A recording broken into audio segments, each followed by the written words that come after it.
Immanuel Kant, as translated by Ellington, says, "The moral imperative must therefore abstract from every object to such an extent that no object has any influence at all on the will, so that practical reason, that is the will, may not merely minister to an interest not belonging to it, but may merely show its own commanding authority as the supreme legislation."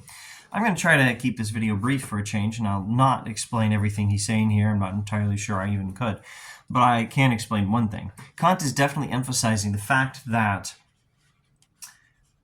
morality requires us to act not according to our own interests, but according to universal or universalizable rules as known by reason. Now, let's get to the next sentence because it's far more interesting.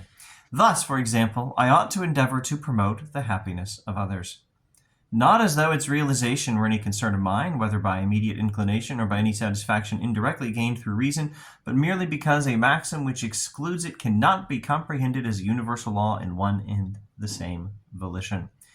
In other words, we do have obligations to support happiness, at least for other people.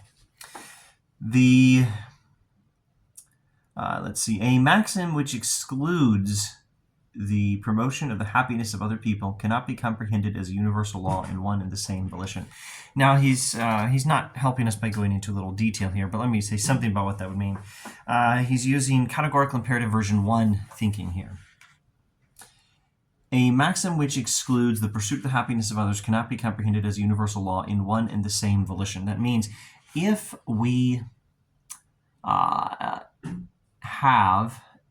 an intention, if any human being has any intention to exclude the happiness of others, it is not possible to wish that universally. Now, let me see if I can paraphrase that in a slightly simpler way. We have to act with intentions that can be universalized, because in no other way is it possible to act in accordance with moral law, which is universal. So we cannot wish to harm the happiness of other people and have an intention that could be universalized, because the only reason anyone ever would do that is in some attempt to support his own happiness. Hurt others to help yourself. That's what selfish people do. That's what we're all tempted to do, and probably we're all selfish and we all do it at least sometimes. And Kant is telling us no, because that's inconsistent with moral law, because it's not a universalizable wish, because you could not wish that everyone would act the same way, because then they would be trying to hurt you for their own happiness. And so that means that it's impossible to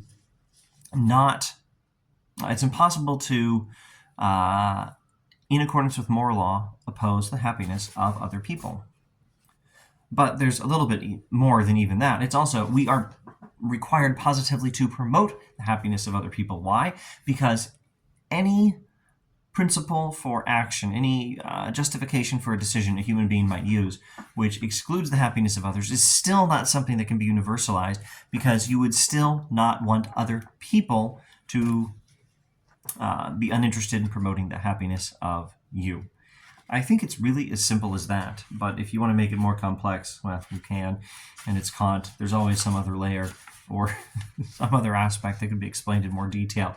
At any rate, I would just suggest this one thing. You could go back to when to an earlier video in this series talking about Kant on the negative golden rule not being enough.